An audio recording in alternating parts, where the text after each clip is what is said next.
All right, so we have Ying Ying had run a total of 30 laps for a running class, or running club, I should say. So Ying Ying ran a total of 30 laps.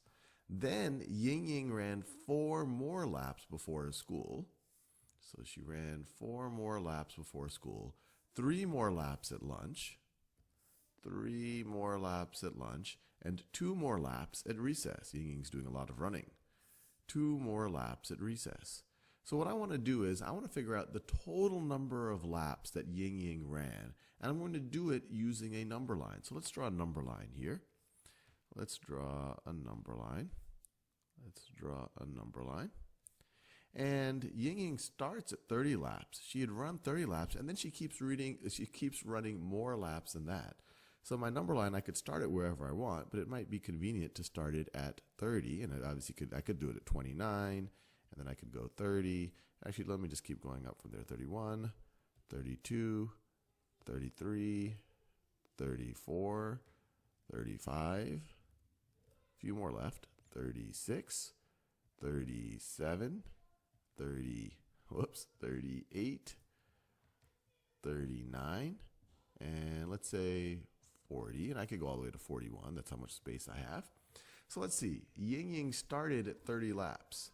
So she started at 30 laps for a running club.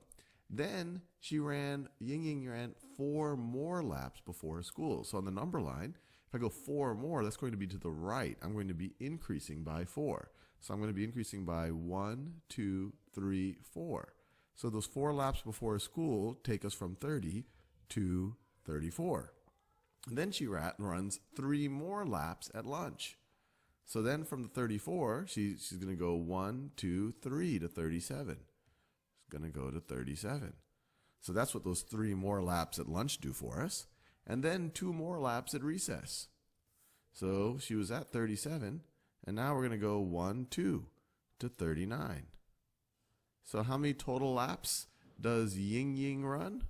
Well, Ying Ying runs a total of 39 laps. 39 laps. And we were able to figure it out using this number line. Now let's do an exercise very similar to this that you might see on Khan Academy. So this one right over here. Actually, let me get rid of the stuff about Ying Ying so we don't get confused.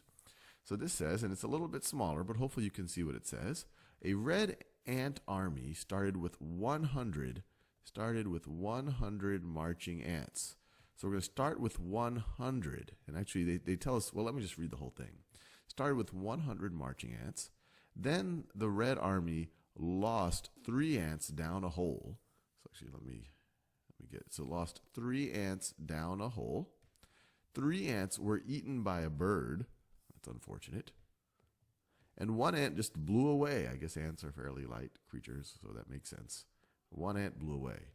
Which number line shows how to find how many ants the red army has left?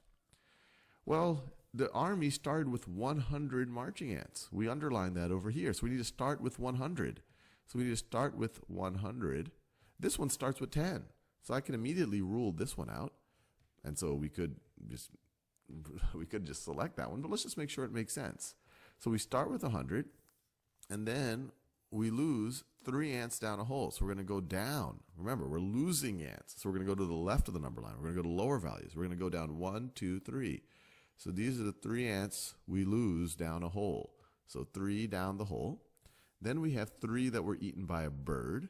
So you're going to lose 3 more. That's those 3 right over there. Get us to 94 ants left. And then we have the 1 ant that gets blown away. So that gets us down to 93 ants left.